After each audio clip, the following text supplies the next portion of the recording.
Once upon a time, in a quiet town just outside the city, there lived a 13-year-old boy named Emeka. He was not like most boys his age. Emeka was calm, quiet, and always thinking. He didn't talk much, but when he did, it was something important. People said he was too serious for a child, but Emeka didn't mind. His mind was always sharp. He noticed things others didn't. He could tell when someone was pretending, even if they smiled and laughed like everything was fine. Emeka lived with his father, Mr. Obinna, in a big house with tall gates and a garden full of roses. His father was a tall man in his early 40s, strong and handsome, always smelling of cologne and fresh suits. People respected Mr. Obinna. He owned a transport company and had worked hard to become rich after his wife, Emeka's mother, died 6 years ago. Since then, it had just been the two of them, father and son, living quietly, taking care of each other. But everything changed the day Mr. Obinna brought a woman home. Emeka, his father said one Saturday morning, standing proudly at the entrance with a lady beside him, "Meet Nkechi." Emeka stood from the living room couch slowly. His eyes moved from his father to the lady who was now smiling brightly. She wore a red dress that hugged her body tightly, and her long eyelashes blinked too much, as if she was trying too hard to look innocent. "Hi, sweet boy," she said, reaching to touch his cheek. Emeka moved back slightly and gave a polite nod. "She's my fiancée," his father added. "We're getting married in 3 weeks." The room suddenly felt smaller. Emeka didn't smile. He looked at his father, then at the woman again. Something in his chest tightened. "Nice to meet you," Emeka muttered. But it wasn't nice. Not even a little bit. Later that evening, Emeka sat on his bed staring at the ceiling fan spinning slowly above him. The house felt different. Nkechi was in the kitchen, laughing loudly with his dad. Her voice didn't sound real. It was high and too cheerful, like she was forcing every sound out of her mouth. He closed his eyes, remembering the way she looked at him. There was something behind her smile. Something cold. Like she didn't really care who he was. Like he was just an obstacle. He picked up his tablet and began typing her name on social media, but nothing serious came up. Just some filtered photos and fake smiles. No real information. No old friends commenting. No family. Just her. Why so hidden? Emeka whispered to himself. He stood up, walked to the hallway, and leaned near the kitchen wall. He could hear them. "I told you he'd warm up to you," Mr. Obinna said. "He's a sweet boy," Nkechi replied. "He just needs time." Emeka rolled his eyes. That voice again. Sweet and fake. Like syrup over something rotten. The next day, they went out together for lunch. Emeka sat quietly at the restaurant table, picking at his food while Nkechi laughed at all his dad's jokes. "Oh Obinna, you're too funny," she giggled, placing her hand gently on his arm. Emeka looked up from his plate. Her eyes weren't on his dad. They were on the gold wristwatch he wore. She stared at it just a little too long. "Dad," Emeka said suddenly, "can I talk to you?" His father looked surprised. "Now?" "Yes, alone." They stepped outside the restaurant. Emeka waited until they were far enough from the windows before he spoke. "Why are you marrying her?" he asked. His father sighed. "Emeka, it's been 6 years since your mother passed. I've been alone. You've been alone. Nkechi brings joy back into this house. Isn't that what we want?" Emeka shook his head slowly. "No, Dad. That's not what I want. I don't trust her." "Emeka, come on. She's trying." "No, Dad. She's pretending." Obinna frowned. "You're just being a child." "I'm not. I can feel it. Something is wrong with her." His father walked away, frustrated. "Go back inside, Emeka. I don't want to hear any more of this nonsense." For the next few days, Emeka said little but watched closely. Every move Nkechi made, he noticed. How she walked around the house when she thought no one was watching. How she checked his father's bank statements when he left his phone unattended. How she asked too many questions about the house papers and company ownership. One night, Emeka couldn't sleep. He went downstairs for water. But as he walked past the guest room when Kechi was staying, he heard her voice. She was on the phone. Her voice was low, but Emeka heard enough. Once he drinks it, everything will be ours. Yes, I've already prepared it. Don't fail me this time. Emeka froze. He leaned closer. He'll drink it at the wedding. That's the only way. After that, it's done. His hands began to shake. He stepped back quietly, heart racing. What was she planning? What was in the drink? He tiptoed back to his room, shut the door softly, and sat on the bed with his eyes wide open. The next morning, Emeka sat across the breakfast table from her. Nkechi smiled sweetly. "You slept well?" she asked. "Yes," he answered, staring directly at her. She blinked once, then looked away. When his father came down, Emeka tried again. "Dad, I need to talk to you, please." But Obinna was already late for work. "We'll talk later," he said, kissing Nkechi's forehead. Emeka felt a deep sickness in his stomach. He had to do something. He had to stop her. But how? That evening, Emeka went into his father's room while nobody was around. He picked up his old phone and placed it behind a flower vase in the sitting room, when Nkechi usually talked on the phone. He made sure the voice recorder was on. He waited. Hours passed. Then finally, just after 10 p.m., she walked into the sitting room with her phone pressed to her ear. "I told you I'm handling it," she whispered. "He won't even suspect. Once the wedding is done, and he drinks it, the house, the cars, the money, everything is mine. I said mine, not ours." Emeka's eyes widened upstairs. She had changed her words. She was lying to the person on the phone too. She was dangerous. Truly dangerous. The next morning, Emeka played the recording to himself. His hands were sweating. The voice was clear. She had said it again. Once the wedding is done, and he drinks it. He looked at the calendar. The wedding was in 5 days. 5 days. He had to stop it before it was too late. But if his father wouldn't believe him, then he needed a plan. A bold plan. He sat on the floor, staring at the phone. One thing was now clear. He wasn't just trying to protect his father from heartbreak. He was trying to save his father's life. The night was quiet. Too quiet. Emeka sat on his bed, back resting against the wall, eyes fixed on the small voice recorder in his hand. He had played the audio 5 times already, and it still made his skin crawl. Once the wedding is done, and he drinks it, the house, the cars, the money, everything is mine. Her voice was clear, cold, calm, like someone who had no fear in her heart, like someone used to getting her way. Emeka's hands tightened around the phone. He wasn't imagining it. Nkechi wasn't just pretending to love his dad. She was planning something dangerous. Something deadly. He looked at the calendar again. 4 days to the wedding. 4 days left to stop something terrible. The next morning, Emeka didn't go downstairs immediately. He stayed in his room, thinking hard. What if I play the audio for Dad? Will he believe me now? He wanted to try. He really did. But he remembered how quickly his father dismissed him before. What if he still thinks I'm jealous? What if he says I edited the voice? What if Nkechi lies and cries and says I made everything up? Emeka rubbed his forehead. He needed more. He needed to catch her saying something worse. Something even a fool couldn't deny. So he left the recorder in the same place, hidden behind the vase in the sitting room.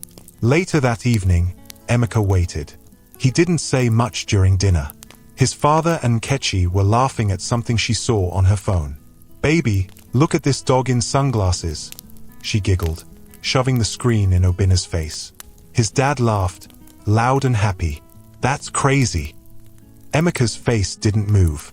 He just stared at her hands. Perfectly done nails. Bright pink. She touched everything. His dad's glass, his arm, the spoon. So comfortable. So confident. A woman who plans evil doesn't look afraid at all, Emeka thought. That's what scared him the most. That night, around 11 p.m., he heard her footsteps in the hallway. He waited in the dark, his door slightly open. She went into the sitting room, sat down. Then the voice started. I said I've handled it, haven't I? Why are you disturbing me again? She snapped into the phone. Her voice wasn't soft this time. She sounded irritated. A long pause. Emeka leaned forward, heart beating fast. Listen, I told you.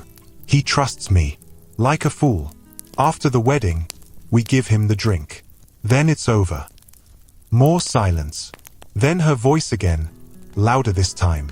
You'll get your cut. But don't think we're sharing equally. I'm the one marrying him, not you. Emeka's mouth dropped open slightly. She was planning to betray the person on the phone too? So don't call me again at night. You'll ruin everything. Let me handle this. He heard the call end. Her slippers shuffled across the tiled floor as she left the room. Emeka quietly closed his door and lay down. But sleep didn't come. That recording was the proof he needed. The next morning, he woke up earlier than usual. He rushed to the sitting room, grabbed the phone, and ran back to his room to listen. There it was. All of it. Even clearer than the first one. I'm the one marrying him, not you. He breathed hard. His hands were shaking. This woman was evil. She was planning something very bad. And nobody knew except him. He wanted to go downstairs and scream the truth. But then he paused. No, not yet. She's smart. If I say anything now, she'll deny everything and act innocent. She might even say I'm just a stubborn child who doesn't want a new mum. He had to be patient. The wedding was getting closer. The more confident she became, the more careless she would be. That afternoon, his dad called him into the study. Emeka, Mr. Obinna said, folding his arms. I feel like you've been avoiding Kechi. What's going on? Emeka stood still. His heart beat faster. She's been trying to be nice to you, his father continued. But you're always quiet. Cold. You barely even greet her. Emeka looked up. Can I ask you a question, Dad? Obinna frowned a bit. Go ahead. If Mum was still alive, do you think she would like Nkechi? There was a long pause. Obinna leaned back slowly in his chair. Emeka, your mum has been gone for years. She would want me to be happy. But happy or safe? Emeka said softly. Obinna sat forward. What do you mean? Emeka's mouth opened. He wanted to say it. He wanted to shout everything. But he stopped himself. Nothing, he said. It's fine. Obinna sighed. Emeka, I know this isn't easy for you, but I want us to be a family again. Don't fight it. Emeka nodded and left the room, but the tears were already in his eyes. The next day was Sunday. Church was full. They all sat together. Nkechi held Obinna's hand tightly the whole time, smiling like the perfect bride. After the service, people gathered around them. Congratulations again, sir. She's so beautiful. You're a lucky man. Obinna smiled proudly. Thank you. We can't wait. Nkechi turned to Emeka. Are you excited, sweetie?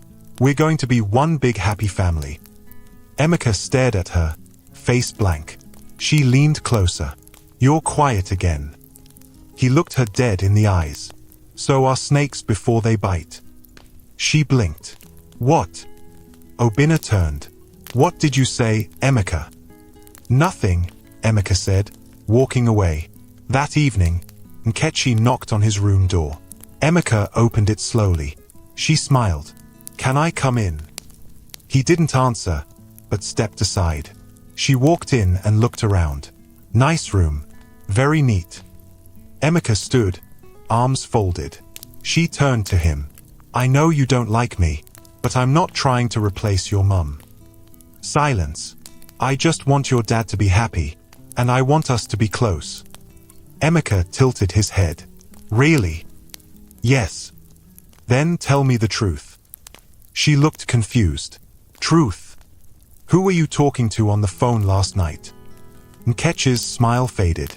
I wasn't talking to anyone, she said. You said after he drinks it, everything is mine. What drink? She laughed suddenly. Loud. Fake. Emeka, are you spying on me? I heard you. She moved closer. Look, I get it. You're a child. Your mind is full of movies and stories. But you're wrong about me. Am I? She touched his shoulder. I forgive you. But don't say such things again. Okay? It can hurt people. Then she turned and walked out. Emeka stood still. His heart was pounding. She wasn't scared. She wasn't shaken.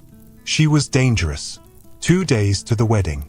Emeka sat on the floor of his room, playing the recordings over and over. The voice was clear. The message was deadly. He picked up his dad's laptop and copied both recordings onto it. Then he emailed them to himself for backup. She can delete the phone. But she can't delete the truth, he thought. He went to bed that night with a plan. If she dares give Dad any drink on that day, I'll stop the wedding myself. Even if it means everyone laughs at me. Even if nobody believes me. Even if they drag me out in front of the crowd. I'll do it. The night before the wedding was quiet. Too quiet. Emeka stayed awake, lying still in the dark. He thought about his mum. Her voice. Her smile. How she used to tuck him in. He whispered, "Mum, please help me. I'm scared, but I can't let them hurt Dad." He closed his eyes, heart heavy, but determined. The next day, his father would be standing in front of the world, ready to drink a poison disguised as love.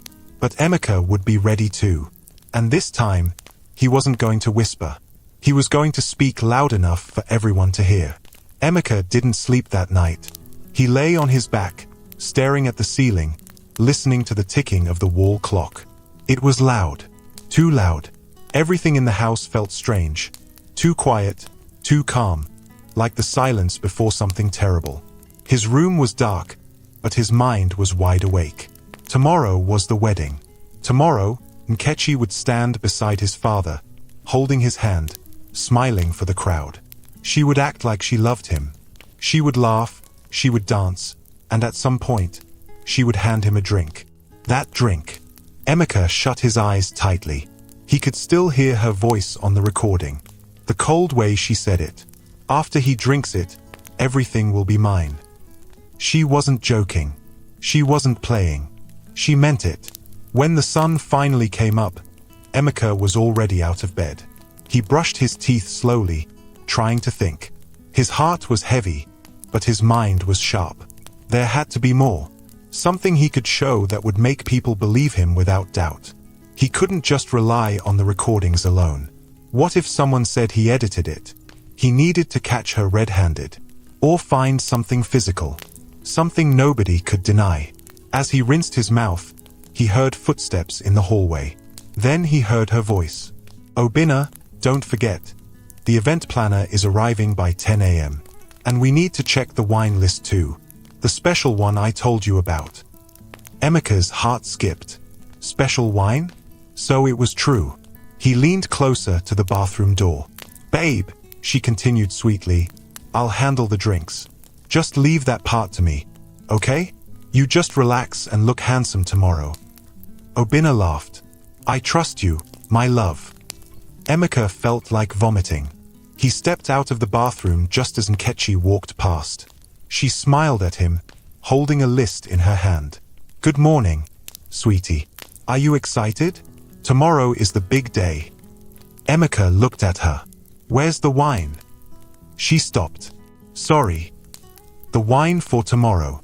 Where are you keeping it?" She blinked. "Oh, that. It's being delivered today." "Why?" He shrugged. "Just curious." She laughed lightly. "Well, don't worry. You'll taste it tomorrow." She walked off. Emeka watched her go. He didn't trust that smile. He didn't trust anything about her. By noon, the house was full of movement. The event planner came, the decorators arrived, and 2 men delivered boxes of drinks to the backyard storage. Emeka stayed quiet, watching. He followed one of the delivery men. "Please, sir," he said, "where did this wine come from?" The man looked at him. "Ah, it's Madam that ordered it. She said it's a private brand. Imported." Emeka looked down at the label on the box. It had no brand name, Just a small sticker with the word "Loves Toast." He had never heard of that before. He took a photo of it with his tablet. Then he waited until the men walked away. Slowly, he opened one of the boxes. Inside were 10 bottles. Clean, wrapped in pink paper. He lifted one out carefully and looked at the seal. It didn't look like normal wine. No brand. No expiry date. No alcohol percentage. Just plain. Too plain. He took one bottle and hid it inside his backpack. Later that evening, while everyone else was busy with preparations, Emeka sneaked out to a pharmacy near their estate. He entered and walked straight to the counter. The pharmacist looked surprised to see a young boy walking in alone with a bottle in hand. "Good afternoon," Emeka said. "Good afternoon. How may I help you?" "Please, can you test something for me? I think it's dangerous." The man looked confused. "Test what?" "This drink. I think it's poisoned." The pharmacist stared at him. "Where did you get it?" "My dad's fiancée ordered it for their wedding, but I heard her saying bad things about it." The pharmacist's face grew serious. He took the bottle, opened it slowly, and sniffed it. Then he poured a small sample into a test strip tray. After a few minutes, the strip turned deep orange. The pharmacist gasped. This is not wine," he said slowly. "What is it?" Emeka asked, voice shaking. "I'm not fully sure, but there's something bitter inside. Like a strong chemical. This isn't normal." Emeka's heart dropped. "So it's poisoned?" "I can't say for sure, but it's definitely not safe for drinking." "Who is the woman giving this out?" "Nkechi. She's marrying my dad tomorrow." The pharmacist stared at him. "You need to show this to your father." Emeka nodded slowly. "He won't believe me. He thinks I just don't like her." The man sighed. "You're a brave boy. Be careful." "I will," Emeka said. He took the bottle and walked out. Back home, nobody noticed he was gone. Everyone was too busy decorating the compound. He slipped into his room, placed the bottle carefully in his drawer, and locked it. Then he picked up the phone and played the recording again. After he drinks it, everything is mine. He connected it to his dad's laptop and set it up with the photo of the bottle and the test strip image. Then he opened a folder and named it Truth About Nkechi. He uploaded all the files into it and saved it to a flash drive. "If anything happens, I'll just play this," he thought. That night, they had dinner together in the living room. The table was full: pepper soup, jollof rice, plantain, fried chicken. Nkechi sat beside Obinna, feeding him pieces of fish and laughing like a child. Emeka sat across from them, watching. Every move, every gesture. She didn't know what he had done. She didn't know he had proof. "Emeka," his dad said, "you're not eating much." "I'm fine." "Are you nervous about tomorrow?" Emeka looked at him. "Are you?" Obinna chuckled. "Why should I be?" "No reason," Emeka replied. Nkechi smiled sweetly. "I got a surprise for you both tomorrow. You'll love it." "I'm sure we will," Obinna said. Emeka kept his eyes on her. "I hope it doesn't come in a glass." She paused, just for a second, then smiled again. "Funny boy." But Emeka saw it. That pause. She knew. She knew he was watching her. After dinner, Emeka went back to his room and sat in the dark. He felt a mix of fear and anger. What if she finds the bottle? What if she destroys the flash drive? What if I'm too late? He shook his head. "No, I can't be late. Not this time." Tomorrow was the wedding. Tomorrow, everything would come out. And if no one else would speak, he would. The wedding morning arrived like thunder. Loud music blasted from rented speakers. Drums beat in the compound. Guests were already arriving in their shiny cars. Decorations hung everywhere. White ribbons, yellow flowers, and balloons that danced with the wind. Emeka stood by the window in his room, looking outside. His heart was heavy, his eyes sharp. Everything looked beautiful. Everyone looked happy. But Emeka knew the truth hiding behind the smiles. This wasn't just a wedding. It was a trap. A dangerous one. And if nobody did anything, his father would walk right into it. And maybe never walk out. He got dressed slowly. Black trousers. White shirt. Neatly ironed. As he buttoned his shirt, his fingers trembled. He tried to calm down, but his chest felt tight. He looked at the flash drive on the table. It had the recordings, the wine test results, and the photo of the strange bottle. He tucked it into his pocket. Then he looked at the bottle he had hidden. It was still there, untouched. He carried it carefully and placed it inside a small paper bag, sealed it, and zipped it into his backpack. Today, he wasn't just attending a wedding. He was walking into a battlefield. "Emeka, come downstairs. It's time for family pictures," someone shouted. It was one of the photographers. He zipped his bag and left the room. As he came down the stairs, his eyes met Nkechi's. She was standing near the doorway in a white and gold dress. Her makeup was perfect. Her lips curved into a smile. "Don't you look handsome?" she said. Emeka didn't answer. He looked away and joined his dad, who was already taking pictures with guests. Obinna looked excited. His brown agbada shone in the sunlight. He held Emeka by the shoulder. "Smile for the camera, son," he said. Emeka forced a small smile. But inside, he was shaking. Soon, the compound filled with guests. Laughter, chatter, and the sounds of music filled the air. Women wore jeel. Men clapped and danced. Children ran around with balloons. Everyone was happy. Everyone, except Emeka.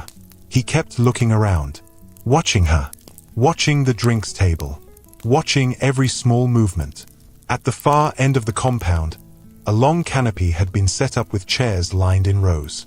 In front, a small stage stood with 2 white chairs, one for the groom, one for the bride. The officiating minister stood by, flipping through his book. Ushers helped guests find seats. It was all ready. The wedding was about to begin. Then came the moment. The MC grabbed the microphone. "Ladies and gentlemen, please welcome the bride and groom." Cheers and applause filled the air. Obinna and Nkechi walked in hand, waving at the crowd. Phones rose in the air. Cameras flashed.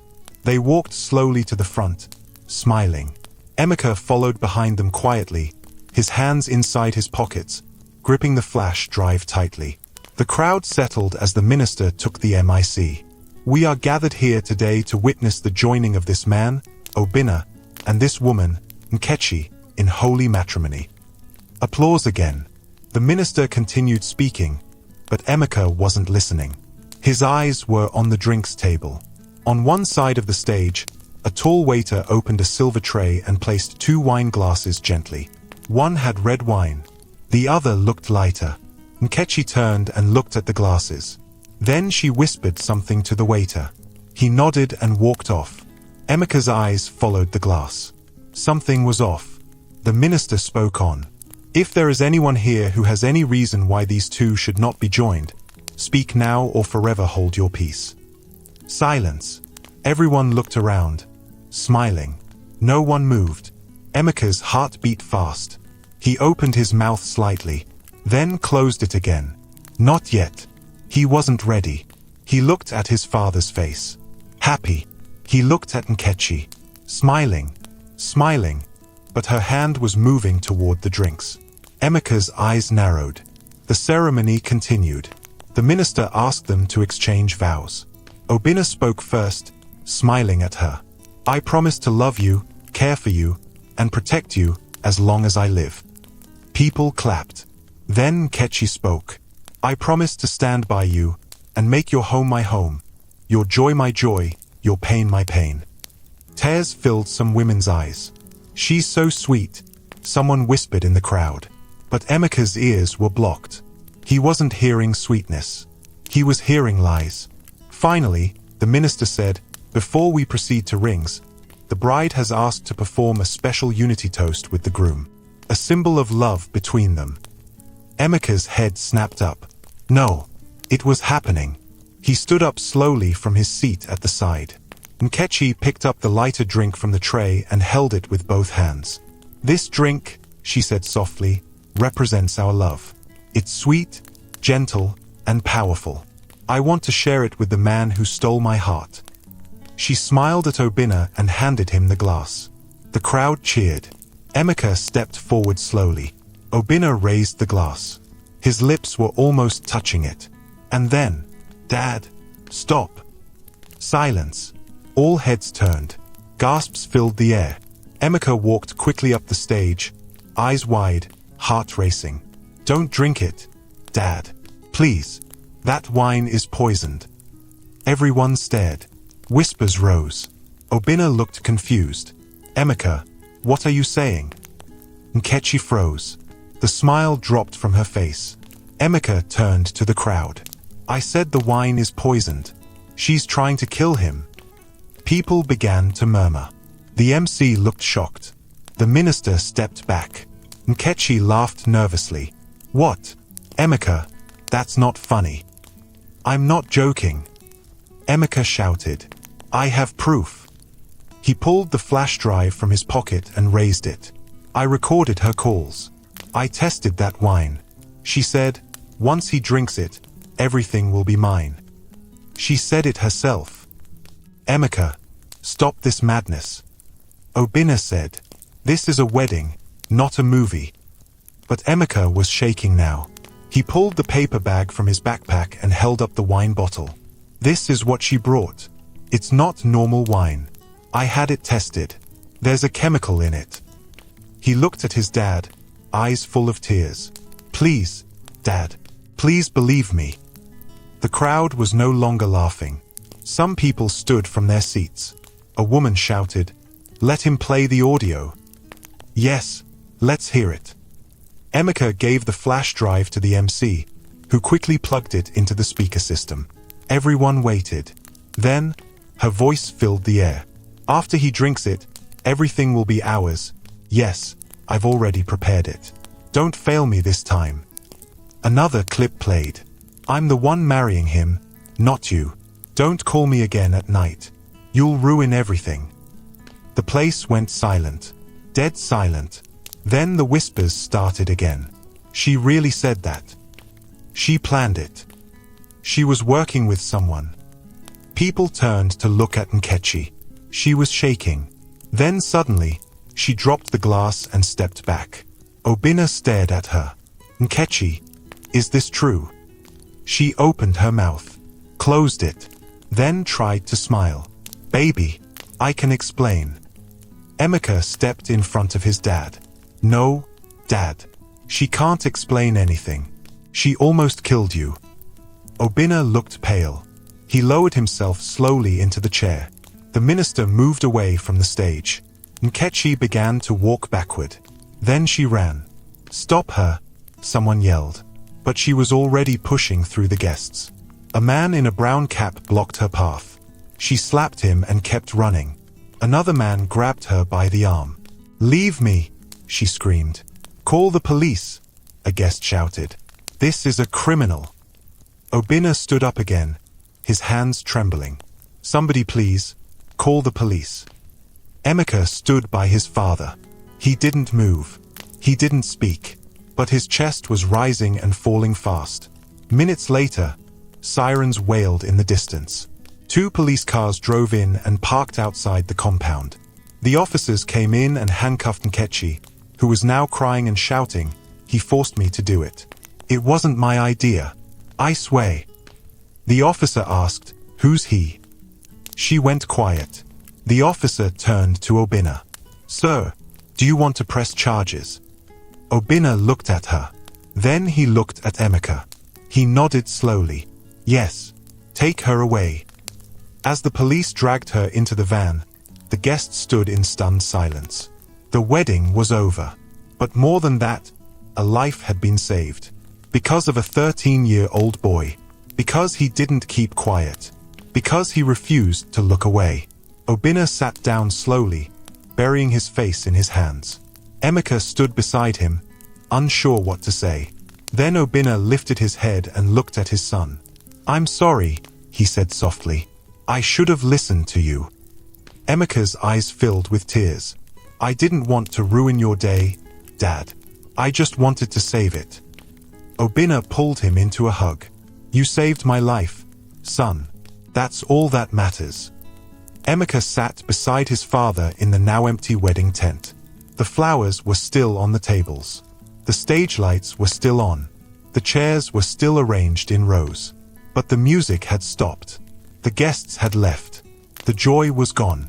Silence filled the air like thick smoke.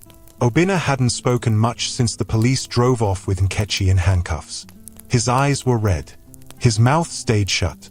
His shoulders looked heavier than before. Emeka sat quietly, his hands folded on his lap. He didn't feel like a hero. He felt like someone who had just destroyed his father's heart. But he knew deep inside, he had no choice. A few officers were still at the house. They were in the living room, asking questions, taking photos, and writing things down. One of them had taken the strange wine bottle for testing. Another officer collected Emeka's flash drive. The lead officer, a tall, dark-skinned man with a calm voice, stepped out of the house and approached the stage. His name tag read Inspector Bako. He looked at Obinna. Sir, I know this is hard, but can we speak for a moment? Obinna nodded slowly. Yes. Emeka stood up too. I want to be there. Inspector Bako looked at him, then gave a small nod. You should. They moved to the side of the compound, where it was quieter. The noise from the streets had faded. The birds were chirping again. Inspector Bako cleared his throat. First of all, I want to say well done, young man. What you did today, it took courage. Emeka said nothing. He just looked at the man with tired eyes. Obinna spoke softly. I didn't know. I didn't see anything. I thought she loved me. Inspector Bako opened a notebook. We're reviewing the recordings now. We also checked the bottle your son brought. I already sent it for urgent testing, but our quick strip test showed traces of a harmful sedative. One that, if mixed with alcohol, can knock someone out for hours. In higher doses, it could cause a coma. Or death. Obinna blinked. She was really going to. Inspector Bako looked him in the eye. Yes, that drink was meant to hurt you. Possibly kill you. Silence again. Obinna swallowed hard and placed both hands on his knees. But why? Why would she do this to me? Emeka stepped forward. She said it in the recording. Dad. She wanted everything. The house, the company, the money. I loved her, Obinna said quietly. I was going to marry her in front of everyone. And she almost killed you, Emeka said. You could have died today, Dad. Obinna dropped his head. After a long pause, Inspector Bako asked, Sir, did Nkechi ever talk about someone named Chucks? Obinna looked up slowly. Chucks? Yes. In the recordings, she was speaking to someone on the phone. She mentioned his name. Obinna shook his head. No, I don't know any Chucks. She never told me about someone like that. Emeka stepped in. She told him not to call her at night. She said they would share everything. But later, she said she wasn't sharing. Inspector Bako nodded. Yes, and that tells us something important. She wasn't working alone. Obinna frowned. You mean there's another person behind this? We believe so, Bako said. Maybe someone who helped her plan it. Someone who gave her the chemical or helped her fake the drink labels. Emeka looked at his father. That's why I wanted you to listen before. I knew she was hiding something. Obinna touched Emeka's arm. You were right. I'm sorry I didn't believe you. Just then, one of the junior officers walked up to Inspector Bako and whispered something in his ear. Bako nodded and turned back to them. We found something else. What is it? Obinna asked. The officer handed over a small black phone inside a plastic bag. We recovered this from Nkechi's purse after her arrest.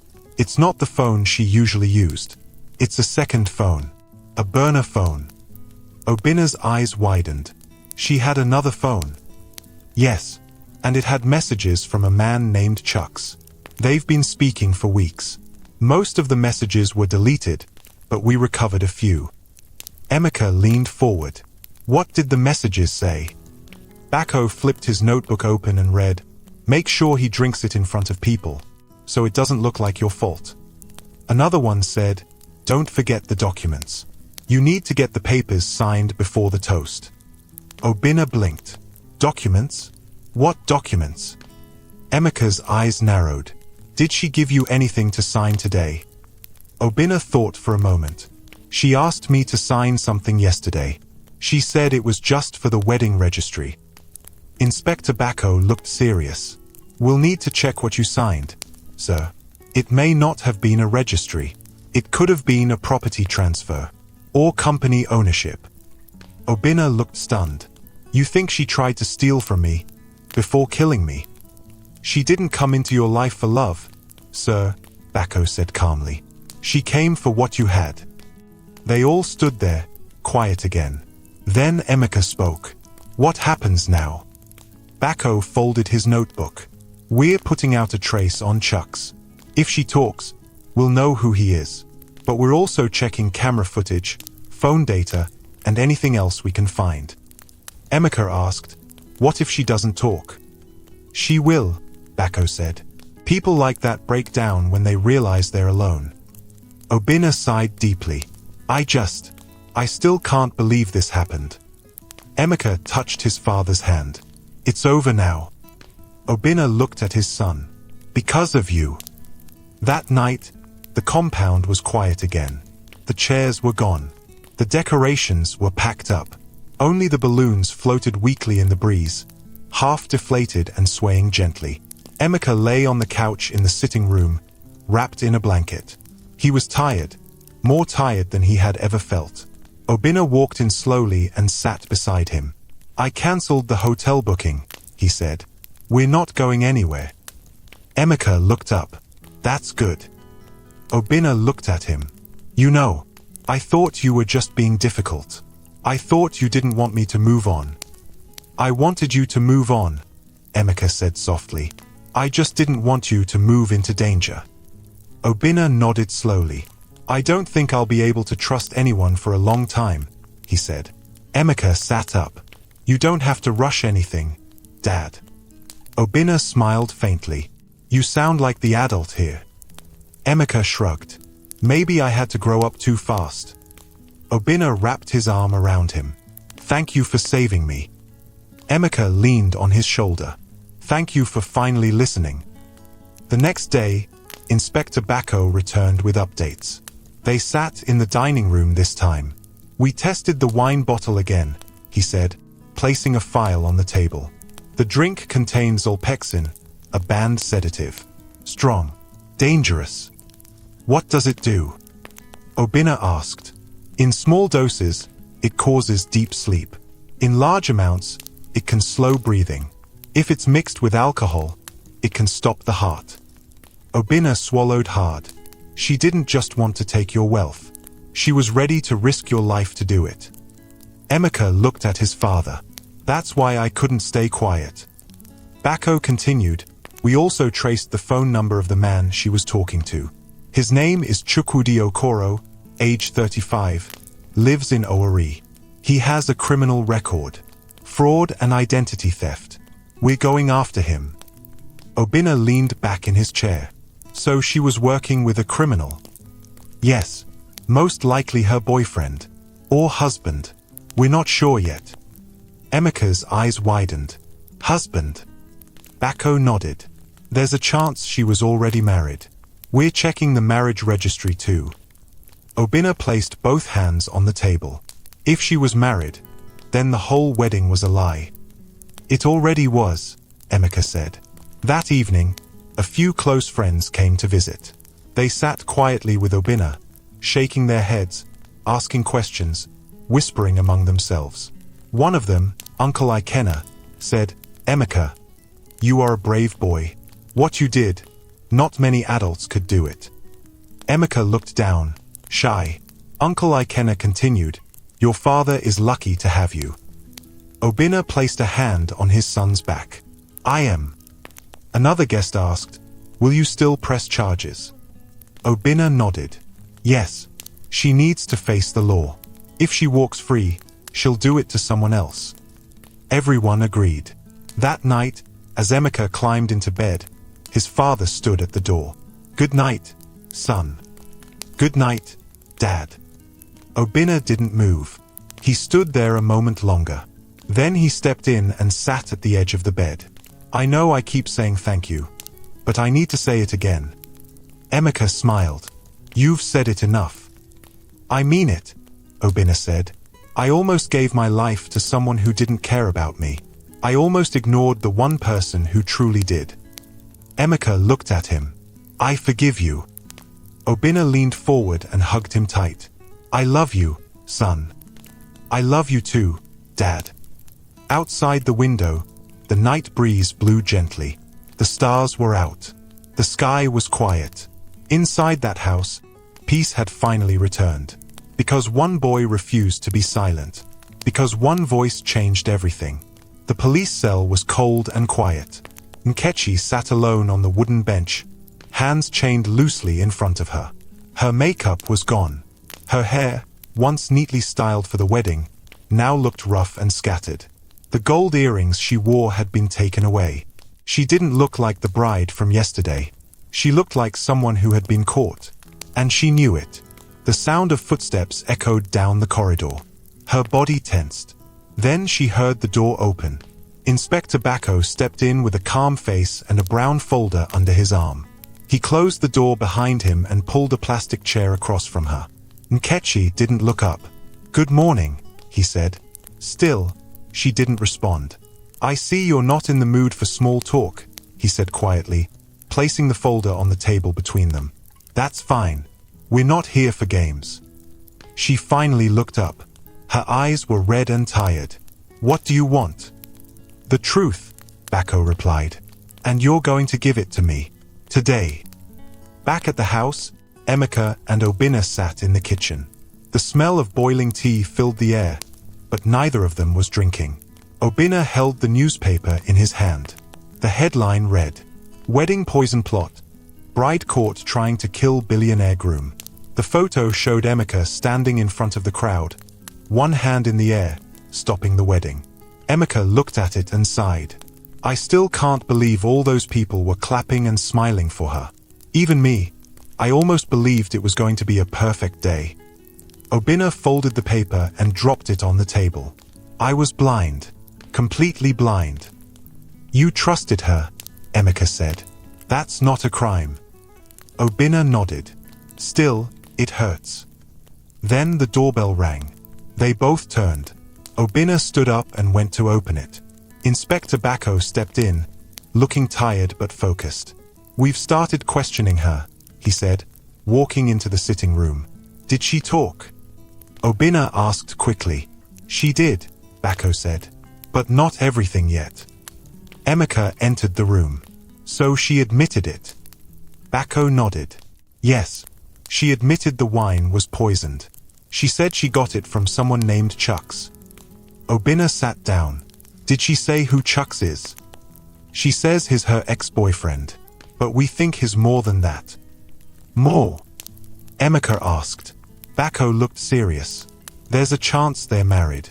We found a photo of them together from 2 years ago. It looked like a traditional wedding photo." Obinna's mouth fell open. "So she was already married?"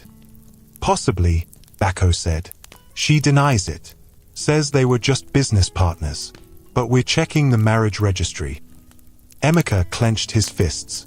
"She lied about everything." Obinna nodded slowly. "Every single thing."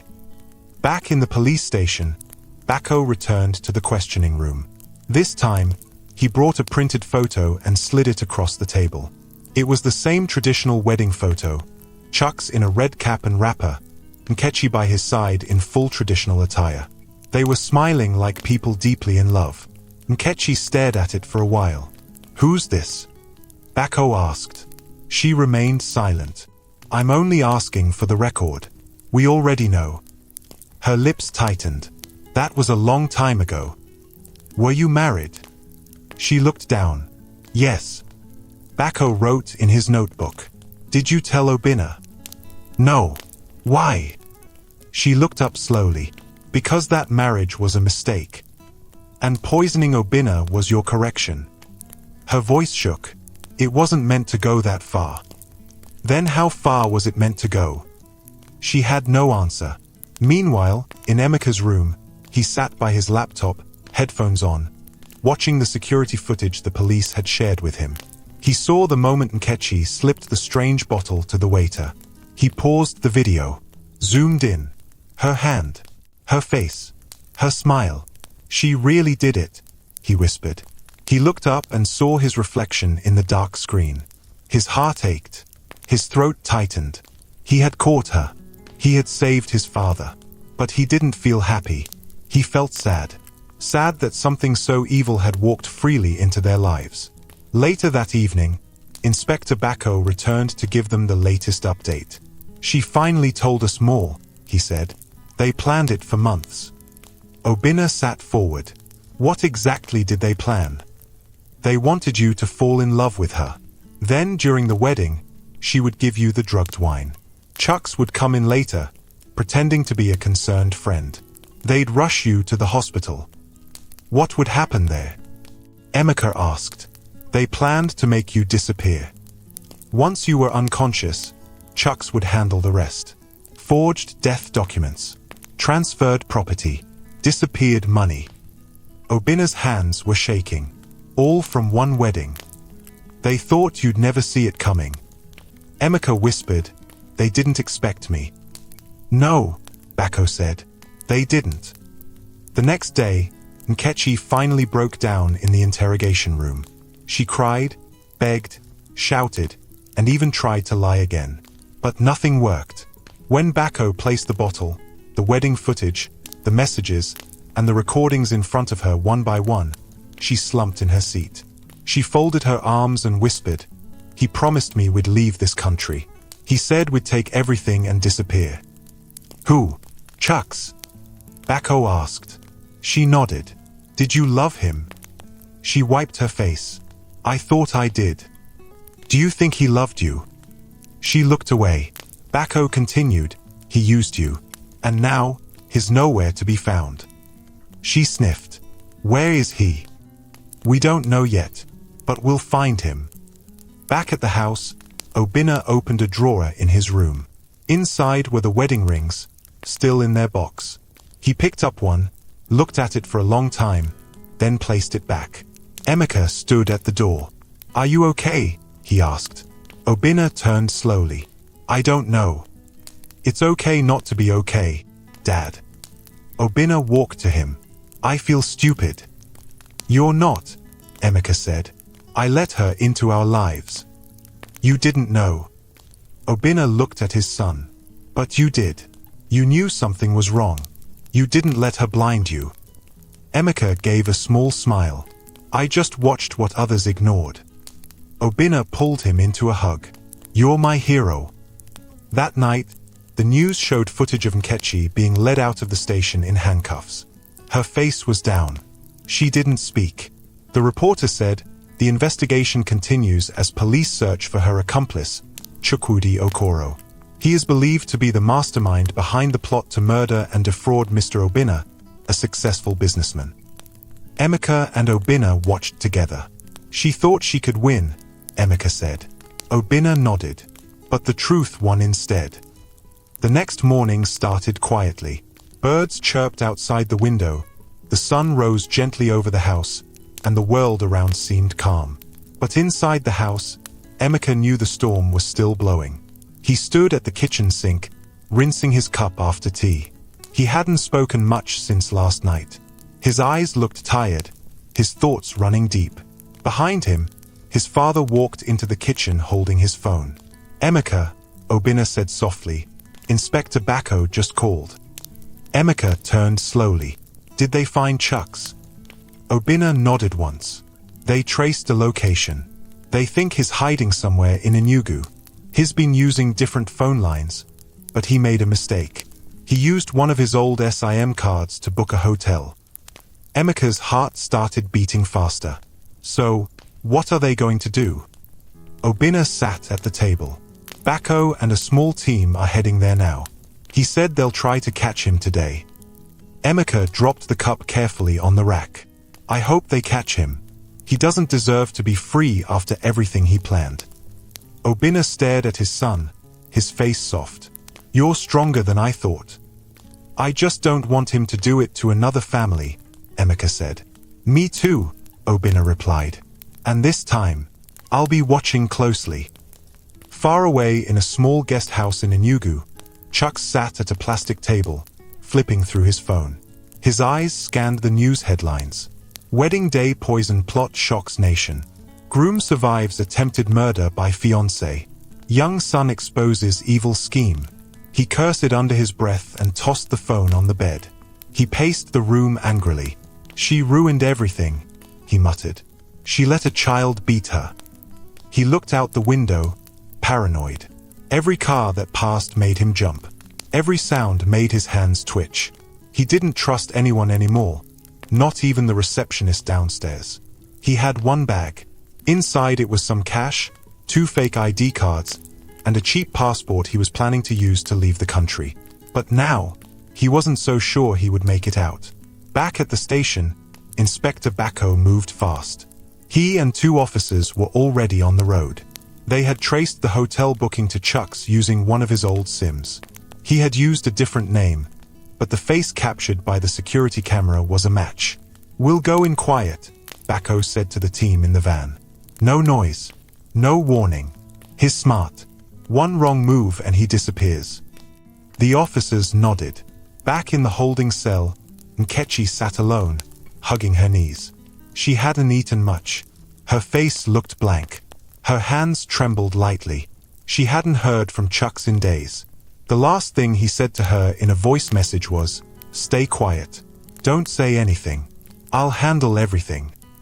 But she knew now, he had no plan to handle anything. He had left her behind. At exactly 12:43 p.m., the police van arrived in front of the guest house. Inspector Bako stepped out, sunglasses covering his sharp eyes. He motioned for the officers to split, one to the back, the other to the side. He entered the front desk. "Good afternoon," he said calmly to the receptionist. The young lady looked up. "Good afternoon, sir. We're looking for someone. He checked in 3 days ago. Room 16. What name did he use?" The receptionist blinked. I think it was Mr. Uche. Has he come out today?" "No. Not since morning. Just ordered water once." Bako nodded. "Good. Stay calm. We'll handle it." He gave the silent signal. The 2 officers climbed the stairs quickly and quietly. Bako followed. Outside room 16, they stood for a second. Then he knocked. "Room service." No answer. He knocked again. "Sir, your food is here." Still no answer. Then, footsteps. A slow approach. Click. The sound of a lock turning. As the door cracked open, Bako pushed hard. The door slammed open. "Police! Don't move!" Chucks jumped back in shock, hands half raised. What's going on?" "Hands on your head. Now!" Chucks backed away slowly, breathing hard. "I didn't do anything." "You're under arrest for attempted murder, fraud, and conspiracy," Bako said, walking in. He motioned, and the officers grabbed Chuck's arms and cuffed him. "You have the right to remain silent," Bako added. "And if you run that mouth again, I'll add resisting arrest." Chucks gritted his teeth. "I want a lawyer." "You'll need more than a lawyer," Bako replied. "You'll need a miracle." Later that night, Obinna's phone rang again. He picked it up quickly. "Hello." "Obinna," Bako's voice came through. "We got him." Obinna stood up from the couch. "You caught him?" "Yes. He was hiding in a hotel room in Enugu. Tried to lie at first, but we have the messages, the photos, and now we have him." Obinna turned to Emeka, who was already looking up. "He's caught," Obinna said with a smile. Emeka breathed deeply. "Good." Bako added, "We're bringing him in. I'll call you tomorrow when we begin the official charges." "Thank you, Inspector." For everything. Bacco replied, "Don't thank me. Thank your son." At the station the next morning, Chuck sat in the same chair Nkechi had used days before. His hands were cuffed. His face was full of anger. Across from him sat Inspector Bacco. "Let me guess," Bacco said. "You didn't plan anything. She acted alone. Right?" Chuck said nothing. "We have the messages, Chuck's. The calls. The plan. The bottle." Chucks rolled his eyes. "She was the one with him. Not me." "You gave her the drug," Bacco replied. "You told her what to say, what to do. You guided her through every step." "She wanted it too," Chuck snapped. "She was tired of poor life. She wanted money. And you promised her everything." Chuck stayed quiet. "You said you'd marry her after," Bacco said. "You said you'd leave the country together." "She believed I would," Chucks muttered. "But you were going to leave her behind, weren't you?" He didn't answer. Bacco stood and walked to the door. "Before leaving," he said, "the boy ruined your plan. And you know what? He was only 13. That must really hurt." Then he walked out. Back home, Emeka opened his journal. He flipped to a clean page. At the top, he wrote, "What I learned from almost losing my dad." And beneath it, in small letters, 1. Watch people carefully. Their smile can lie. 2. Speak up, even when no one listens. 3. Love is not always loud. Sometimes it's just protection. He paused. Then he wrote number 4. 4. Always trust your gut, even if it makes you the enemy. Obinna walked in just then. He saw the journal. "You writing again?" "Just writing how I feel," Emeka said. Obinna sat beside him. "I've been thinking too." "About what?" "About what comes next." Emeka looked at him. "What does come next?" "I don't know," Obinna said softly. "But I know one thing. I don't want to live like I used to. Blind. Rushed. Afraid of being alone." "You're not alone, Dad." Obinna looked at him. "I know. I have you." That evening, the news came in. Police arrest Chucks, the man behind wedding day poison plot. Emeka and Obinna sat side by side as the news played on the TV. The footage showed Chucks being led in handcuffs into the station. The reporter said, "Authorities say both suspects will face full prosecution." Investigations show this was a well-planned scheme involving fraud, fake documents, and an attempted murder that was only stopped by a brave 13-year-old boy. Emeka looked at the screen quietly. Then he looked at his father. Obinna placed his hand over his son's and smiled. And for the first time in days, Emeka smiled back. The courtroom was full, not just with people, but with whispers, with tension, and with eyes that had read the headlines for weeks. Some people came because they were curious. Others came because they wanted to see the boy who stopped a wedding. Emeka sat quietly beside his father on the second bench. He wore a clean white shirt and black trousers. His hands were locked together in his lap. Obinna wore a dark suit. His face was calm, but his eyes stayed fixed on the front, on the 2 seats where the accused would sit. At the far end of the court, the large wooden doors opened. The guards brought them in. Nkechi and Chucks. Nkechi looked smaller than before. Her skin was pale. Her lips were dry. The dress she wore was plain and wrinkled. No makeup, no earrings, just handcuffs and shame. Chucks walked stiffly. His face was harder, full of pride and anger, but his eyes darted around nervously. They both sat down in the accused dock. Then the judge walked in. "All rise." Everyone stood. Then Saturday, the trial began. The first person to speak was Inspector Bacco. He stepped into the witness box, took his oath, and told the court everything. From the recordings, to the poison in the wine, to the messages on the secret phone. He spoke clearly and calmly. "Without Emeka, this would have ended differently," Bacco said. "That boy didn't just save his father. He helped stop a planned murder." Gasps rose across the room. The judge nodded slowly. "Thank you, Inspector. You may step down." Next, the court clerk called Obinna Okonkwo. Obinna stood, walked to the witness box, and placed his hand on the Bible. "Do you swear to tell the truth?" "I do." Then he faced the courtroom. He looked straight at Nkechi. "I loved her," he began. "I believed every word she said. I trusted her with my home, my heart, and my son." Emeka looked down slowly. Obinna continued, "But she didn't come for love. She came for my wealth, and almost cost me my life." His voice shook. "I signed papers I didn't read, drank wine I didn't pour, and walked into a wedding I wasn't meant to survive." People whispered again. Then he said something stronger. "If not for my son, I would be dead." The courtroom fell silent. Obinna stepped down and returned to his seat beside Emeka. He placed his hand over his son's. Then the judge looked across the room. "Is the boy present?" Heads turned. Emeka looked up. The judge spoke gently. "Come forward." Obinna squeezed his shoulder. "You can do this." Emeka stood up, slowly walked to the front. His legs felt heavy, his chest tight, but he kept walking. He entered the witness box. The judge looked at him. "What's your name, son?" "Emeka Okonkwo." "How old are you?" 13. "Do you understand why you're here?" "Yes, sir." "Tell us what happened, in your own words." Emeka took a deep breath. His voice shook a little.